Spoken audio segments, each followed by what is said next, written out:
નમસ્કાર વિદ્યાર્થી મિત્રો, આજે આપણે લેક્ચર નંબર 2 પ્રકરણ 6 જૈવિક ક્રિયાઓનો અભ્યાસ કરીશું। એ પણ આપણે લાસ્ટ ટાઈમ જોઈ ગયા કે પરીક્ષાની દૃષ્ટિએ ખૂબ જ મહત્વનું ચેપ્ટર છે। વેઇટેજ જોઈ લઈએ। 2+4 2 પર ફૂલડી છે, યાની કે જે વિભાગ સેક્શન બી ની અંદર અથવામાં પૂછાશે અને સેક્શન ડી ની અંદર આપણે લાસ્ટ ચેપ્ટર જોયું એ પણ સેક્શન ડી ની અંદર 4 માર્કનું છે। અહીંયા પણ સેક્શન ડી ની અંદર 4 માર્કનો પ્રશ્ન પૂછાશે, પણ અહીંયા ફેર એટલો છે કે અહીંયા ઓપ્શનલ પ્રશ્ન એક પ્રશ્ન પૂછાશે ફરજિયાત લખવાનો। આમ પરીક્ષાની દ્રષ્ટિએ ખૂબ જ ઇમ્પોર્ટન્ટ છે જૈવિક ક્રિયાઓ। હવે ઝડપથી ગઈકાલનું પુનરાવર્તન કરી દઈએ કે એની અંદર આપણે સૌથી બે મહત્વના પોઈન્ટ જે હતા કે સજીવ અને નિર્જીવ, એ પણ તમે હવે ખ્યાલ આવી ગયો કે સજીવ અને નિર્જીવ કોને કહી શકાય છે। વાયરસ હતું તો વાયરસમાં આપણે ખાસ ટકોર કરી કે અનુકૂળ વાતાવરણ મળે તો જે પોતે સક્રિય બને છે। આપણે જોઈએ છે કે કોરોનાની વાત કરી હતી કે આપણે એને લેવા જઈએ તો જ આવે છે, બાકી એ હવા દ્વારા ફેલાતો નથી। એમ એને અનુકૂળ પરિસ્થિતિ મળે તો એ સક્રિય થઈ જાય છે। એટલે સજીવ ગણો કે નિર્જીવ ગણો એ પણ એક મોટી પ્રશ્ન છે, એ પરિસ્થિતિ પર આધારિત છે, વાતાવરણ પર આધારિત છે। તો એ પણ આપણે જોયું છે કે જૈવિક ક્રિયાઓની અંદર સમય છે કે તો જૈવિક ક્રિયાઓની વ્યાખ્યા આપણે કાલ જોઈ હતી કે બધા જ સજીવો દ્વારા કરવામાં આવતી મુખ્ય ક્રિયાઓ, જેના મુખ્ય ક્રિયાઓની વાત કરવામાં આવે છે જેના દ્વારા પોતાનું જીવન ટકાવી રાખવામાં આવે છે અને જૈવિક ક્રિયાઓ તરીકે ઓળખવામાં આવે છે। એવી આપણે જોઈએ છે કે ઘણી બધી જૈવિક ક્રિયાઓ જોઈ હતી કે સામાન્ય જૈવિક ક્રિયામાં પોષણ, શ્વસન, વહન, ઉત્સર્જન એટલે ચયાપચયિક દ્રવ્યો અને અંતે જે પદાર્થ ઉત્પન્ન થાય છે ઉત્સર્જન છે, પછી વૃદ્ધિ, હલનચલન, નિયંત્રણ, સંનિયમન અને છેલ્લું છે પ્રજનન। આ બધી ક્રિયાઓ કેવી રીતે સામાન્ય હતી, એમાંથી જ આપણે 4 મુખ્ય કરી હતી। પહેલામાં 4 હતી, નોટ ધ્યાનમાં રાખજો, પોષણ, શ્વસન, વહન અને ઉત્સર્જન। એને પણ આપણે ડિટેલમાં જોયું હતું કે પોષણ, તો પોષણ શું છે કે આપણે જે ખોરાક બહારથી લઈએ છીએ યાંત્રિક રીતે એ કયા સ્વરૂપે, કાર્બનિક સ્વરૂપે હોય છે અને એના દ્વારા આપણને પોષણ મળે છે। બીજું હતું કે શ્વસન, તો શ્વસન આપણે જોઈએ છે કે આપણે જે ખોરાક લઈએ છીએ ગ્લુકોઝ બને છે, કાર્બોદિત પદાર્થ મળે છે, એ શ્વસન દ્વારા એમાંથી શક્તિ પેદા થાય છે। એમાં પાછા બે પ્રકાર જોઈએ છે, જારક શ્વસન અને અજારક શ્વસન। જારક શ્વસન ઓક્સિજનની હાજરીમાં થતા શ્વસનને જારક શ્વસન કહેવામાં આવે છે। એમાંથી આપણે છે કે વધારે પ્રમાણમાં શક્તિ મળે છે, કેટલી છે તો 38 એટીપી, એટીનો ટ્રાઇફોસ્ફેટ કે એટલી બધી શક્તિ પ્રાપ્ત થાય છે। જ્યારે અજારક શ્વસન જેને કે આપણે માદક પદાર્થ તરીકે ઓળખવામાં છે ફક્ત 2 એટીપી શક્તિ મુક્ત થાય છે। આમ શ્વસનની અંદર પાછા બે ભાગ, જારક અને અજારક શ્વસન। બીજો મુદ્દો જોયો તો આપણે વહનની અંદર આપણે એકકોષી સજીવો અને બહુકોષી સજીવો જોયા છે। એકકોષીના ઉદાહરણ ખાસ નજર સમક્ષ રાખજો કે એકકોષી સજીવોના જે ઉદાહરણો અમીબા, પેરામીશિયમ, ક્લેમિડોમોનાસ અને બેક્ટેરિયા। આ જે એકકોષી સજીવો છે જે પોષણ છે પ્રસરણ દ્વારા કરે છે। આપણે જોઈએ છે કે અમીબાનો આપણે આખો ચાર્ટ જોયો છે કે તે ખોટા પગનું નિર્માણ કરે છે અને ખોરાકને અંદર લઈ લે છે, અંદરથી પોષક તત્વો લઈ લે છે અને અંતિમ જે પદાર્થ છે ગમે તે દિવાલ તૂટી અને બહાર નીકળી જાય છે। જ્યારે બહુકોષી સજીવને ચોક્કસ તંત્ર, અંગ કે પેશી જોવા મળે છે, એમાં પ્રસરણ દ્વારા થતું જોવા મળતું નથી। તો એના આપણે જોઈએ છે કે ઉદાહરણની અંદર ફૂગ, વનસ્પતિ, પ્રાણીઓ કે જેમાં ચોક્કસ તંત્ર જોવા મળે છે, એના દ્વારા પોતે શ્વસન મેળવે છે। આપણે એક અંદાજિત પણ જોયું હતું કે જો આ બહુકોષી સજીવોની અંદર જો પ્રસરણ દ્વારા પોષણ મેળવવામાં આવે તો ફેફસાથી પગના તળિયે સુધી વહન પાણીનું વહન કરવા માટે 3 વર્ષ જેટલો સમય લાગે છે। તો આપણે લાસ્ટ લેક્ચરની અંદર આપણે આટલું ખૂબ જ મહત્વનું આપણે જોયું હતું। આપણે આજે આપણે ખૂબ જ મહત્વના ટોપિક ઉપર લેક્ચર નંબર 2 એમાં જઈશું કે પહેલો જ પોઈન્ટ છે કે પોષણના આધારે સજીવોના મુખ્ય 2 પ્રકાર છે।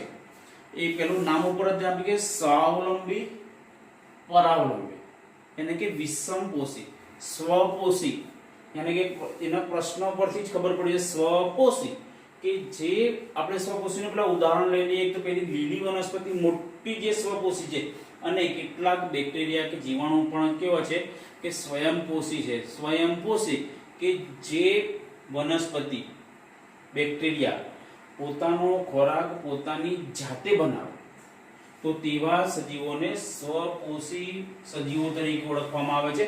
તો હવે લીલી વનસ્પતિ છે એ પોતાનો ખોરાક જાતે કેવી રીતે બનાવે, તો પહેલું જે આવે છે કે પ્રકાશ સંશ્લેષણની ક્રિયા દ્વારા। આગળ આપણે આખું સમીકરણ પણ જોઈશું, આપણે અહીંયા થોડું ઉપર જોઈ લઈએ તો પ્રકાશ સંશ્લેષણની માટે સૌથી પહેલા આપણે કાર્બન ડાયોક્સાઇડની જરૂર પડે, પાણીની જરૂર પડે, સૂર્યપ્રકાશની જરૂર પડે, ક્લોરોફિલમાં જરૂર પડે.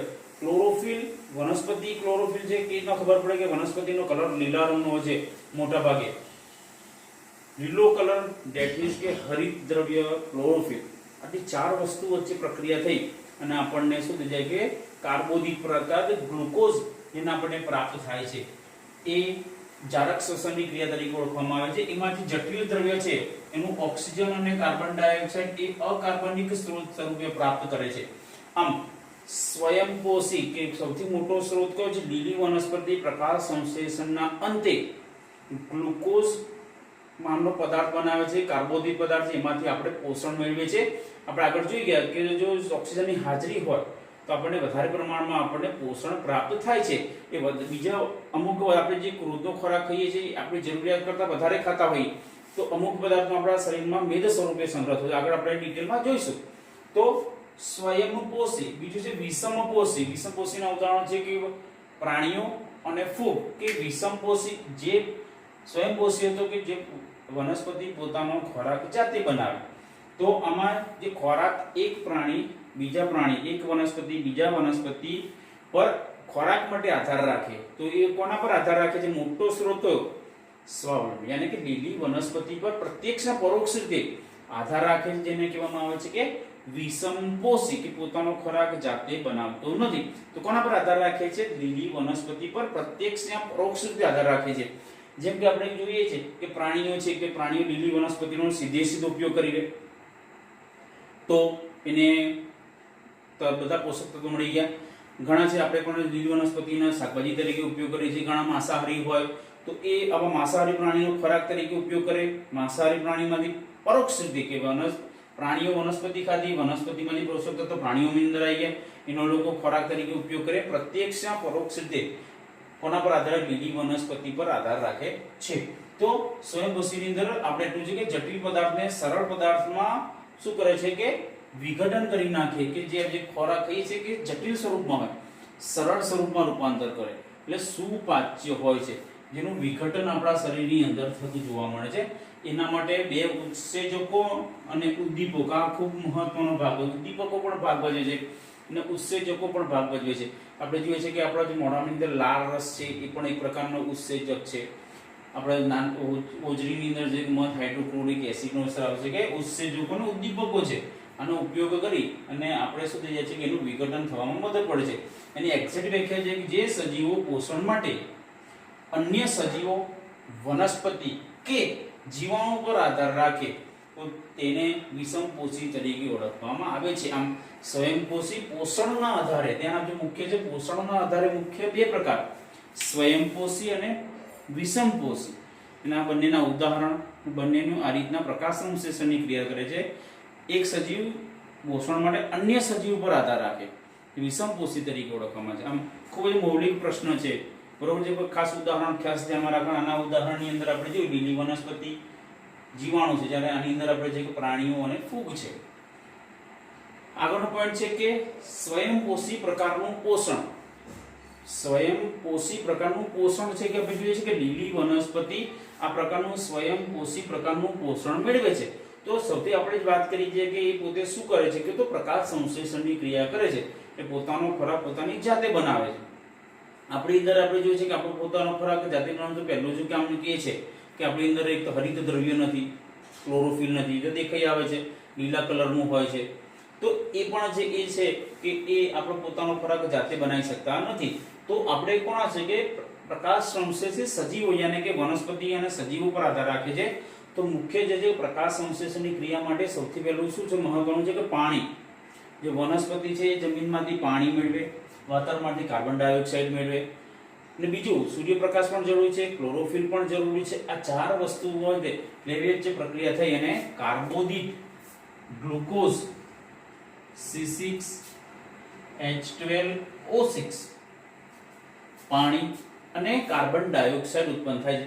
અહીંયા આ પ્રક્રિયાનું આપણે જે એક્ઝેક્ટ રાસાયણિક સમીકરણ નીચે પણ જોઈશું, પણ અહીંયા ઓરલી જોઈશું કે આપણે જે અહીંયા કાર્બન ડાયોક્સાઇડનો ઉપયોગ થાય છે અને ઓક્સિજન મુક્ત થાય છે. એટલે આપણે જોઈએ છે કે વનસ્પતિ શું કરે છે કે વાતાવરણમાં કાર્બન ડાયોક્સાઇડનું પ્રમાણ ઓછું કરે છે. અહીંયા પ્રૂફ થઈ ગયું કે કાર્બન ડાયોક્સાઇડનું અહીંયા પ્રકાશ સંશ્લેષણની ક્રિયા વપરાય છે જ્યારે નિપજમાં ઓક્સિજન પ્રાપ્ત થાય છે એનું પ્રમાણ સરખું હોય છે કે જેટલા અણુ કાર્બન ડાયોક્સાઇડના વપરાય છે એટલા જ કાર્બન ઓક્સિજનના અણુ મુક્ત થાય છે. અહીંયા આપણે આગળ જોઈશું કે 6 કાર્બનના અણુ જે કાર્બન ડાયોક્સાઇડના અણુ વપરાતા હોય તો 6 અણુ ઓક્સિજનના મુક્ત થતું હોય છે. પણ પાણીની વિશેષતા છે કે પાણીના અણુ પ્રક્રિયકમાં જેટલા વપરાય છે એનાથી અડધા મુક્ત થાય છે. સપોઝ અહીંયા 12 અણુ વપરાયા હોય તો અહીંયા 6 મુક્ત થાય છે, તો બીજા 6 ગયા ક્યાં? એ 6 ક્યાં ગયા છે? ગ્લુકોઝની અંદર જતા રહ્યા. તો આમ પ્રકાશ સંશ્લેષણની ક્રિયા જે છે એ સ્વયંપોષી પ્રકારનું એક મહત્વનું પરિબળ છે. ગ્લુકોઝ આપણે જોઈએ છે કે ગ્લુકોઝ એક પ્રકારનો કાર્બોદિત પદાર્થ છે, એમાંથી આપણને ઊર્જા મેળવે છે. આપણે રોજબરોજ જે ખોરાક ખાઈએ છીએ એમાંથી આપણને ઇનફ પ્રકારમાં શક્તિ મળી રહે છે. પણ આપણે વધારે પડતો ખોરાક ખાઈએ તો શું થાય છે આપણને કે વધારે પડતાનો જે ખોરાક જે છે વધારે પડતો જે આપણી શક્તિ કરતાં વધારે ખોરાક મેળવી લઈએ તો એ જે વધારે પડતો જે ખોરાક છે ચરબી છે એ આપણા શરીરની અંદર સ્ટાર્ચ, વનસ્પતિની અંદર પણ સ્ટાર્ચ અને મંડ કણો સ્વરૂપે ભેગા થાય. આપણી અંદર પણ તમે જો કે શરીરમાં મેદ સ્વરૂપે ભેગી થાય છે. આપણે જોઈએ છે કે અત્યારની લાઈફસ્ટાઈલ બેઠાડું જીવન થઈ ગયું, એના કમ્પેરિઝનમાં આપણો ખોરાક ખૂબ વધી ગયો છે. બરોબર છે. તો શું થાય છે કે વધારાના ખોરાકનું આપણી અંદર શું થાય થર બાંધતા જાય છે કોલેસ્ટ્રોલ સ્વરૂપે. અમુક સ્ટેજ કરતાં વધી જાય તો એ કોલેસ્ટ્રોલ શરીરને શું કરે છે? નુકસાન પહોંચાડે છે. ઘણી વખત આ કોલેસ્ટ્રોલ પણ તમે જોયું કે ચરબી પણ ઘણી વખત આપણને ઉપયોગી છે. આ પણ તમે જોયું છે કે આંતરિક ઉર્જા મેળવવાને જરૂરિયાત મુજબ કાર્ય કરે છે.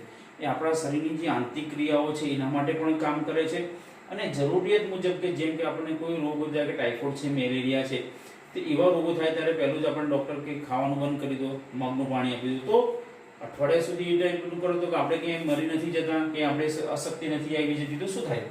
આપણા શરીરમાં રહેલી જે ચરબી છે, મેદ છે, એનો શરીર પોતે ઉપયોગ કરે છે આંતરિક ઉર્જા માટે જરૂરિયાત મુજબ. એટલે જો આવા કદાચ દર્દ થયા હોય એના પછી આપણું 2 થી 5 કિલો 10 કિલો વજન ઉતરી જતું જોવા મળે છે. કારણ શું? કે આપણે જે સંગ્રહ કરેલો છે મેદ છે, આપણો જે શરીર છે એનો ઉપયોગ કર્યો છે. બરોબર છે. તો આપણી અંદર પણ જરૂરિયાત કરતાં વધારે હોય તો નુકસાન કરે, પણ અમુક સ્ટેજમાં પણ કોલેસ્ટ્રોલ હોવું જરૂરી છે. ડૉક્ટર એમ કહે છે કે કોલેસ્ટ્રોલ ખરાબ છે પણ અમુક સ્ટેજ કરતાં અમુક સ્ટેજ હોવું ખૂબ જ જરૂરી છે. કોલેસ્ટ્રોલ ઓછું હોય તો પણ નુકસાન કરે, વધારે હોય તો પણ નુકસાન કરે. તો કોલેસ્ટ્રોલનું પ્રમાણ શું હોવું જોઈએ? એક્ઝેક્ટ જળવાવું તો એના માટે શું કરવું પડે? આપણે વાત કરીએ કે આપણી જરૂરિયાતના પ્રમાણમાં આપણે ખોરાક વધારે ખાઈએ છીએ તો શું કરવું પડે? આપણે વધારાની ચરબી આપણે બાળવી પડે તો રોજ પ્રમાણે આપણે એક્સરસાઇઝ કરવી પડે, વોકિંગ કરવું પડે, સૂર્ય નમસ્કાર કરવો. આવી એક્સરસાઇઝ કરવાથી આપણે અનુલોમ વિલોમ એવી બધી યોગ કરવાથી આપણે શું થાય કે આપણી અંદર જે શક્તિ રહે છે, જે ઉર્જાનો બર્ન થાય અને કે બળે છે, વપરાય છે. આપણા શરીરની જે કોલેસ્ટ્રોલ છે એ કેવું છે? બેલેન્સ રહે છે. આમ સ્વયંપોષી પ્રકારનું પોષણ છે. એમાં ગ્લુકોઝ, કાર્બોદિત મળે છે, એમાંથી ઉર્જા પ્રાપ્ત થાય છે. વધારાની આપણી અંદર મેદ સ્વરૂપે સંગ્રહ થાય છે. વનસ્પતિની અંદર સ્ટાર્ચ અહીંયા મેદ કણો સ્વરૂપે. ઘણી વખત તમે જોયું છે કે ક્યાંક લીમડાના ઝાડ ઉપર તમે આડો છેદ કરો તો 2-3 દિવસે ઉપર ત્યાં આગળ ઉંદર જોવા મળે છે. ડેટ મીન્સ શું છે? મંડ કણો, સ્ટાર્ચના કણો છે. તો આપણે જોયું કે સ્વયંપોષી પ્રકારનું પોષણ. આપણે ફરી આવી ગયા કે પ્રકાશ સંશ્લેષણની ક્રિયા પાણી, કાર્બન ડાયોક્સાઇડનો ઉપયોગ કરી ગ્લુકોઝ અને ઓક્સિજન પાણીના અણુ મુક્ત થાય છે. પણ કેવી રીતે એનો પ્રશ્ન પૂછાય છે કે પ્રકાશ સંશ્લેષણની એટલે શું? એનું સમીકરણ આપી સમજાવો, તેની ઘટનાઓ સમજાવો. તો સૌથી પહેલા એનું સમીકરણ જોઈએ તો એનો વ્યાખ્યા ઓટોમેટિક આવી જાય. કાર્બન ડાયોક્સાઇડનો ઉપયોગ કરવામાં આવે છે, પાણીનો જરૂર પડે, ક્લોરોફિલ અને સૂર્યપ્રકાશ. અહીંયા વિશેષ છે કે જેટલો કાર્બન ડાયોક્સાઇડ હોય એનાથી ડબલ પાણીના અણુનો વપરાશ થતો જોવા મળે છે. ક્લોરોફિલ અને સૂર્યપ્રકાશ તો છે અને આપણને અહીંયા શું મળે છે? એ ગ્લુકોઝ, કાર્બોદિત, ગ્લુકોઝ અને ફ્રુક્ટોઝ તરીકે પણ ઓળખવામાં આવે છે. કે જેટલા જ અણુ યાની કે અહીંયા 6 બેલેન્સ કરવા માટે અહીંયા 6 મૂક્યા છે આપણે. હવે બેલેન્સ કરીએ તો કાર્બન 6 કાર્બન 6 એમ કરતા જઈએ તો ઓક્સિજન કાર્બન કરવામાં આવે આ રીતના નંબર મૂકવા પડે. ધેટ મીન્સ એ જ પ્રકાશ સંશ્લેષણની ક્રિયા માટેના મેન છે કે જેટલો કાર્બન ડાયોક્સાઇડ વપરાય છે એટલા જ તમે જુઓ કે ઓક્સિજનના અણુ મુક્ત થાય છે. અહીં જો કાર્બન ડાયોક્સાઇડના 6 અણુ વપરાય છે તો અહીંયા 6 મુક્ત થાય છે ઓક્સિજનમાં. પાણીમાં જુઓ કે પાણીના 12 અણુ વપરાય છે ત્યારે મુક્ત કેટલા થાય છે? 6 જ થાય છે. બીજા 6 ક્યાં ગયા? ગ્લુકોઝની અંદર, યાની કે કોઈ પણ ફળ હોય, શાકભાજી હોય, પ્રત્યક્ષ પરોક્ષ રીતે અંદર પાણીનું પ્રમાણ હોય છે એ આપણે અનુભવી શકીએ છીએ. કોઈ પણ ફળ હોય, શાકભાજી હોય એની અંદર આ રીતના પાણીનું પ્રમાણ હોય, કાર્બોદિત હોય એ હોય છે. આમ એને સમીકરણ લખી બેલેન્સ કરી અને આપણે 3 નિકાલ બનાવી શકીએ. Glucose C6H12O6. વ્યાખ્યા આપણે ક્રિએટ કરીએ કે લીલી વનસ્પતિ પાણી, કાર્બન ડાયોક્સાઇડ, ક્લોરોફિલ અને સૂર્યપ્રકાશની હાજરીમાં રાસાયણિક પ્રક્રિયા કરી ગ્લુકોઝ, ઓક્સિજન અને પાણીના અણુ મુક્ત કરે છે.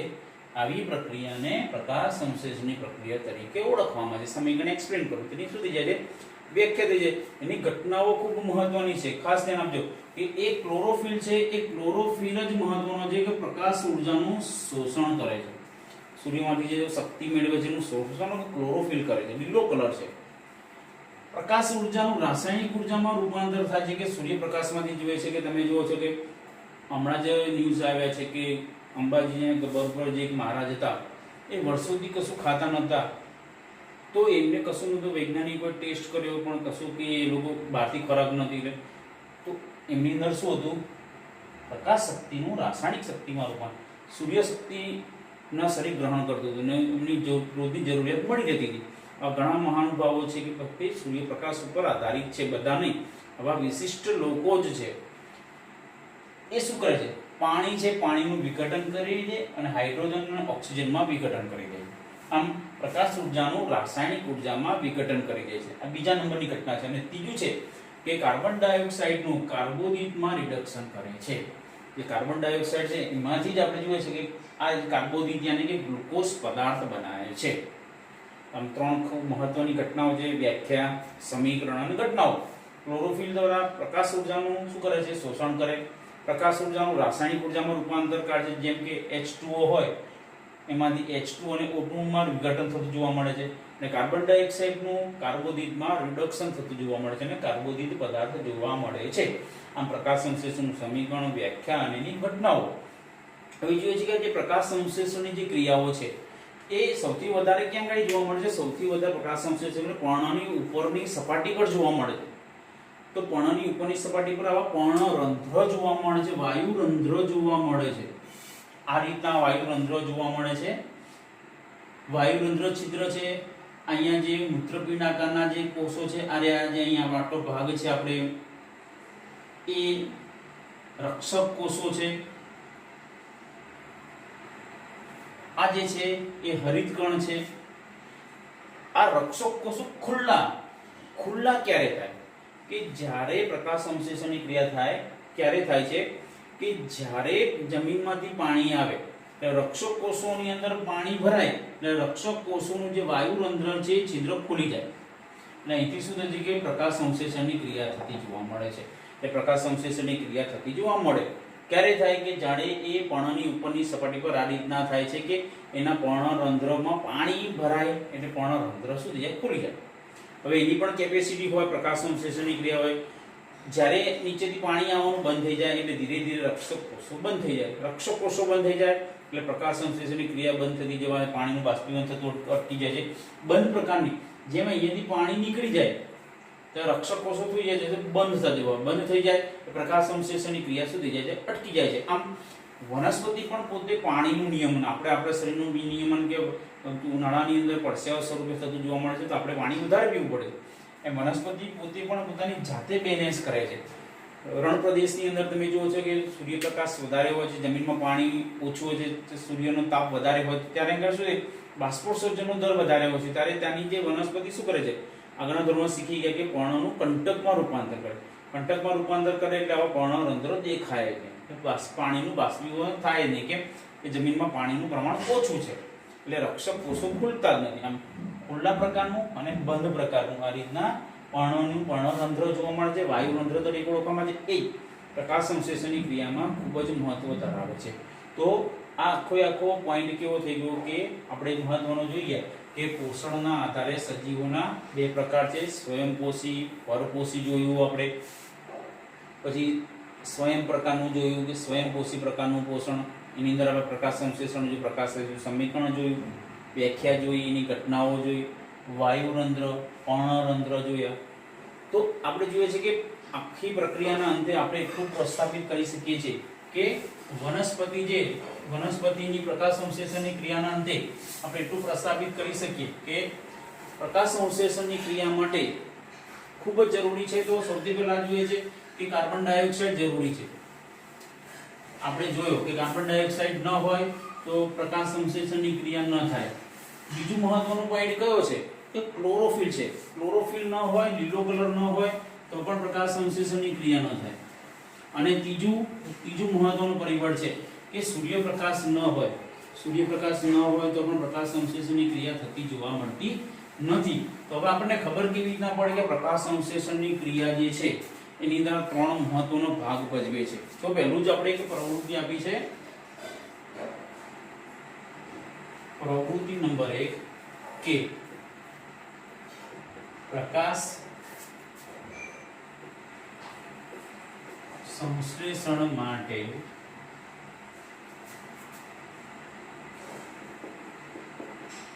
ક્લોરોફિલ જરૂરી છે એ દર્શાવતો પ્રયોગ બતાવો. ક્લોરોફિલ યાની કે કેવો છે? લીલા કલરનો. ખાસ ધ્યાન આપજો કે લીલા કલરનો જે કલર છે તો આપણે જોઈએ છે કે મારી પાસે એક આ છે જે ક્રોટોન નામનું પર્ણ છે. ક્રોટોન નામની જે વનસ્પતિ છે એનું પર્ણ છે, જેને આપણી ભાષામાં આપણે તમારા ઘરે પણ જોઈ શકો છો કે મની વેલ જે કહેવામાં આવે છે, મની પ્લાન્ટ છે. મની પ્લાન્ટનો જે વેલો છે એમાં આ રીતના પર્ણની વિશેષતા તમે જુઓ છો કે અમુક જગ્યાએ તમને લીલો કલર જોવા મળે છે, જ્યારે અમુક જગ્યાએ અહીંયા કેવો કલર છે? સફેદ જોવા મળે છે. તો એનું કારણ શું કે સફેદ થવાનું કારણ શું કે એ જગ્યાએ જે સ્ટાર્ચ છે એ સ્ટાર્ચની ગેરહાજરી છે, અને કે અહીંયા પ્રકાશ સંશ્લેષણની ક્રિયા થતી નથી. તો એ આપણે પ્રસ્થાપિત કેવી રીતના કરી શકાય? તો સૌથી પહેલી જે પ્રવૃત્તિ છે, ખાસ ધ્યાન આપજો કે આ રીતનું મનીવેલનું આખું પર્ણ છે, જેને આપણે ક્રોટોન નામની વનસ્પતિ પણ કહેવાય છે. એનું પણ પર્ણ આ રીતનું હોય છે. ખાસ ધ્યાનથી જોજો કે કેવું છે પર્ણ, કેવું છે? અડધું લીલું છે, અડધું સફેદ છે. એવા પર્ણને લેવાનું. આખું આપણે જે પ્રવૃત્તિ છે ને આપણે સમીકરણ સ્વરૂપે જોઈશું, તો ખાસ ધ્યાન આપજો. ક્રોટોન, મનીવેલનું પર્ણ, આવું એક પર્ણ લેવાનું. એને આપણે 2 થી 3 દિવસ શું કરવાનું? અંધારામાં મૂકી દેવાનું.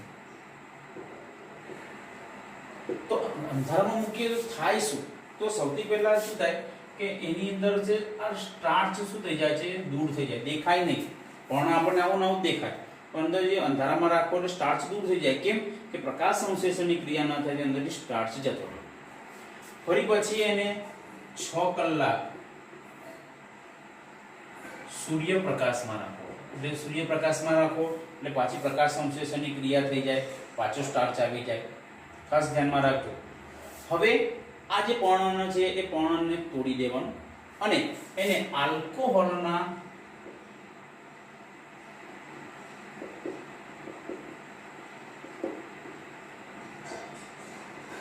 દ્રાવણમાં ડુબાડો. આખા પર્ણને છે કે આલ્કોહોલમાં ડુબાડી દેવા. કેવું છે? આલ્કોહોલનું પ્રવાહી કેવું રંગવિહીન છે, જે આપણે સેનિટાઈઝર વાપરીએ છીએ દેટ મીન્સ કે એ ટાઈપનું. તો થશે શું? જેવું આપણે એને ડુબાડીએ એટલે આપણે એની અંદર રિએક્શન જોવા મળશે કે આ જે પર્ણ છે, પર્ણ આખું રંગવિહીન, એટલે કે જેવો સફેદ કલર છે એવું થઈ જશે. પર્ણ રંગવિહીન થાય અને આલ્કોહોલનું દ્રાવણ છે એ લીલા રંગનું બની જાય. ખાસ ધ્યાન આપજો, પર્ણનો રંગ દ્રાવણમાં જતો રહે, આખું પણ આવું સફેદ થઈ જાય. હવે આવા સફેદ પર્ણ ઉપર આપણે આયોડિનના 2 થી 3 ટીપા નાખો.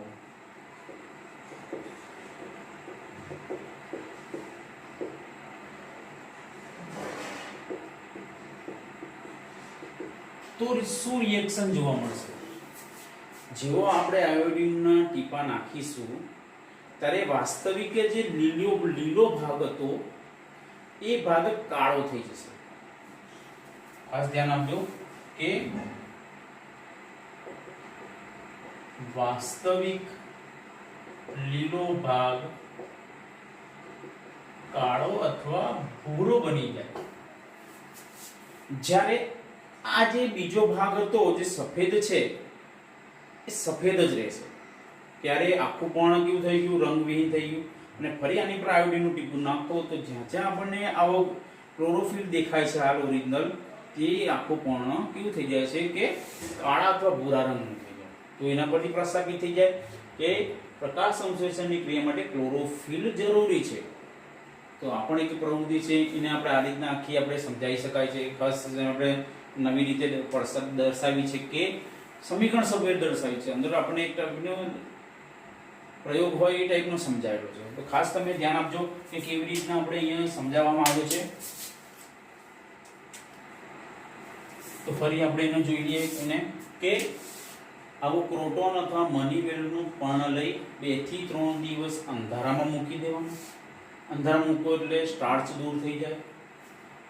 6 કલાક સૂર્યપ્રકાશમાં રાખો એટલે પાછો સ્ટાર્ચ આવી જાય. પણ અને આલ્કોહોલના દ્રાવણમાં ડુબાડો એટલે દ્રાવણ લીલા રંગનું, પર્ણ આખું આવું સફેદ રંગનું. હવે આખું પર્ણ સફેદ થઈ જાય છે, આલ્કોહોલમાં ડુબાડીએ છીએ એટલે હવે એના પર આયોડીનનું ટીપું નાખીએ એટલે આ જે વાસ્તવિક લીલો ભાગ હતો એ કાળો થઈ જાય છે. એટલે યાને કે ત્યાં સ્ટાર્ચની હાજરી છે.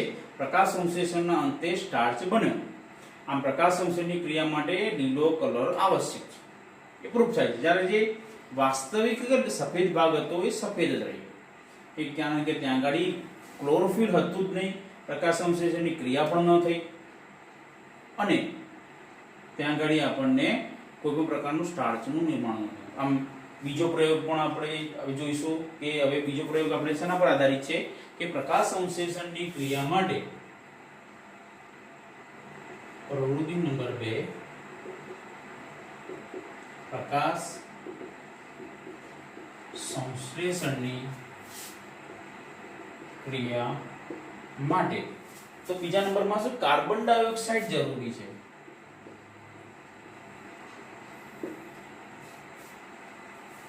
આમાં કોણ જરૂરી હતો?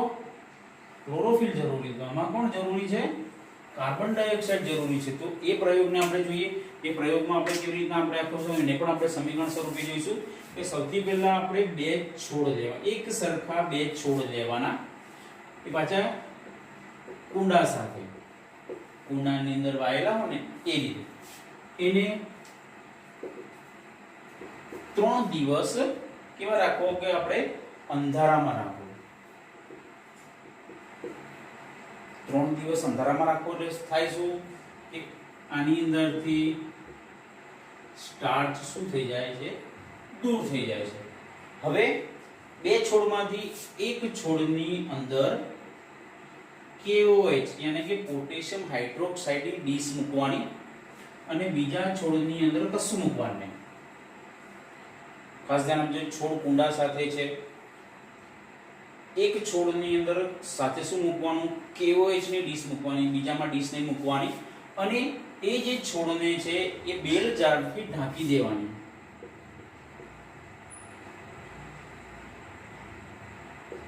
ઢાંકી અને એને હવાચૂસ કરી દેવાનું. હવાચૂસ માટે શું વપરાય છે? તો વેસેલિન કે ગ્રીસ આપણે જે સાયકલમાં લગાવીએ છીએ એ શિયાળામાં જે વેસલિન લગાવીએ છીએ એ બેલ જારની આજુબાજુ નાખી. બેલ જાર એટલે શું થાય છે કે સૂર્યપ્રકાશ મળે, પ્રકાશ સંશ્લેષણની ક્રિયા થાય એ ટાઈપની બેલ જાર આપણે આરપાર છોડને જોઈ શકીએ એવી રીતના. બંનેની બેલ જાર ઢાંકવાની. એકમાં KOH ની ડીશ મૂકવાની, બીજામાં કશું મૂકવાનું નહીં. હવે શું કરવાનું કે આ જે બંને જે છોડ છે એ બંને છોડને 2 થી 3 કલાક સૂર્યપ્રકાશમાં રાખો. સૂર્યપ્રકાશમાં રાખશો એટલે શું થાય છે? પ્રકાશ સંશ્લેષણની ક્રિયા થશે, થવા માંડશે. હવે લોજિક જોવાનું છે કે આ જે બેલ જાર છે એમાં કમ્પ્લીટ પ્રકાશ સંશ્લેષણની ક્રિયા થશે અને કાર્બોદિત પદાર્થ બનશે. જ્યારે અહીંયા જે KOH ની ડીશ છે, KOH પોટેશિયમ હાઇડ્રોક્સાઇડ, એ કરશે શું કે જે વાતાવરણમાં જે સૂર્યપ્રકાશમાંથી જે કાર્બન ડાયોક્સાઇડ મળ્યો છે એ વનસ્પતિ લે એ પહેલા કોણ લઈ લે છે? કાર્બન ડાયોક્સાઇડ, KOH લઈ લે. એટલે થાય શું કે વનસ્પતિને આજે બીજા છોડમાં KOH મૂકે એટલે જે બેલઝાડ છે એ છોડને કાર્બન ડાયોક્સાઇડ ન મળે. ધ્યાન આપજો, કેમ ન મળે કે એ ઉપયોગ કરે પહેલા કોણે લઈ લીધું? KOH લીધું.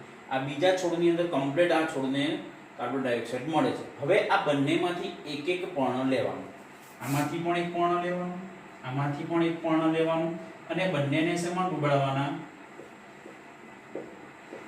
આલ્કોહોલના દ્રાવણ. ઉપરના મુજબ જ થશે, આલ્કોહોલના દ્રાવણ મૂકો એટલે અહીંયા થશે બંને પર્ણ કેવા થઈ જશે? રંગવિહીન થઈ જશે. અહીંયા પણ આ પર્ણ પણ કેવો થઈ જશે? રંગવિહીન થઈ જશે. હવે એ રંગવિહીન પર્ણ પર બંને પર આપણે શું નાખીશું? આપણે આયોડિનના 2 થી 3 ટીપા નાખીશું. અહીંયા પણ આપણે આયોડિનના 2 થી 3 ટીપા નાખીશું. એટલે થશે શું? હવે જે નાખીએ છે બંને રંગવિહીન પર્ણ છે. અહીંયા પ્રકાશ સંશ્લેષણની ક્રિયા થઈ નથી એટલે સ્ટાર્ચ બન્યું નથી. એટલે આ જે પર્ણ છે રંગવિહીન હતું એ રંગવિહીન જ રહેશે.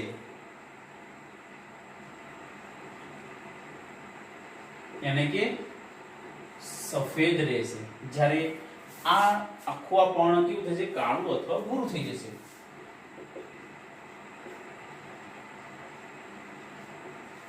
આમ પ્રકાશ સંશ્લેષણની ક્રિયા માટે કાર્બન ડાયોક્સાઇડ જરૂરી છે. આ કિસ્સાની અંદર કાર્બન ડાયોક્સાઇડ વપરાઈ ગયો, પ્રકાશ સંશ્લેષણની ક્રિયા થઈ નહીં, સ્ટાર્ચ બન્યો નહીં. ખાસ આખા મગજમાં આખી પ્રવૃત્તિ આપણે ક્લિક કરી દેવાની એટલે ખાસ આપણને કોઈ તકલીફ થાય નહીં. પછી આપણે આખી પ્રક્રિયાને આપણે જોઈ લઈએ. સૌથી પહેલા પ્રકાશ સંશ્લેષણની ક્રિયા માટે કાર્બન ડાયોક્સાઇડ જરૂરી છે. પ્રશ્ન પૂછાઈ શકે છે. તો 2 છોડ લેવાના, 2 છોડને 2 થી 3 દિવસ અંધારામાં રાખો એટલે બંનેમાંના પર્ણમાંથી સ્ટાર્ચ દૂર થઈ જાય. પછી એને સૂર્યપ્રકાશમાં રાખો એટલે પાછું શું થઈ જાય છે કે સ્ટાર્ચ આવી જાય. હવે જે સૂર્યપ્રકાશમાં મૂકો ત્યારે બેલઝાડ ઢાંકી દેવાની, વેસલીન અથવા ગ્રીસથી હવા ચૂસ કરી દેવાની, અને એક છોડની અંદર KOH ની ડીશ મૂકવાની, બીજામાં નહીં મૂકવાની. ને જેવી સૂર્યપ્રકાશમાં રાખો એટલે પ્રકાશ સંશ્લેષણની ક્રિયા અહીંયા થશે. આ લાઈનમાં પ્રકાશ સંશ્લેષણની ક્રિયા થશે, અહીંયા નહીં થાય. કેમ નહીં થાય? કે કાર્બન ડાયોક્સાઇડ વનસ્પતિ લે પહેલા કોણ લઈ લે છે? KOH લઈ લે છે, એનું શોષણ કરી દે છે. એટલે શું થશે કે પ્રકાશ સંશ્લેષણની ક્રિયા નહીં થઈ, બંને દ્રાવણને આલ્કોહોલમાં ડુબાડી દીધા એટલે કેવા થઈ ગયા? રંગવિહીન થઈ ગયા. રંગવિહીનની ઉપર એક એક આયોડિનનું ટીપું નાખી દીધું એટલે શું થઈ ગયું? આ સફેદ થઈ ગયું, આ કાળું અથવા ભૂરું થઈ ગયું, અને કે હાજર છે. આમ પ્રકાશ સંશ્લેષણની ક્રિયા માટે કાર્બન ડાયોક્સાઇડ જરૂરી છે. એ પણ ખૂબ જ મહત્વ ધરાવે છે અને પ્રવૃત્તિ 3 છે.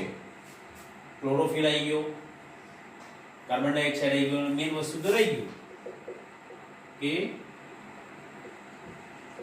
પ્રકાશ સંશ્લેષણ માટે સૂર્યપ્રકાશ ન હોય તો આખી પ્રક્રિયા થાય તો ન થાય. આમ પ્રકાશ સંશ્લેષણની ક્રિયા માટે સૂર્યપ્રકાશ જરૂરી છે. તો હવે એના માટે પણ શું જોઈએ છે કે કેમ જરૂરી છે? તો સૌથી પહેલા આપણે જોઈએ કે આની અંદર આપણે શું કરવાનું છે કે લીલા પાંદડા વાળું એક છોડ લેવાનું. એ તમે આગળના ધોરણમાં પણ શીખી ગયા. લીલા પાંદડા વાળો છોડ. આ છોડની અંદર આવો એક આપણે પર્ણ લેવાનું, અને પર્ણની ઉપર અહીંયા ખાસ ધ્યાન આપજો, હું જે લીટી દોરું છું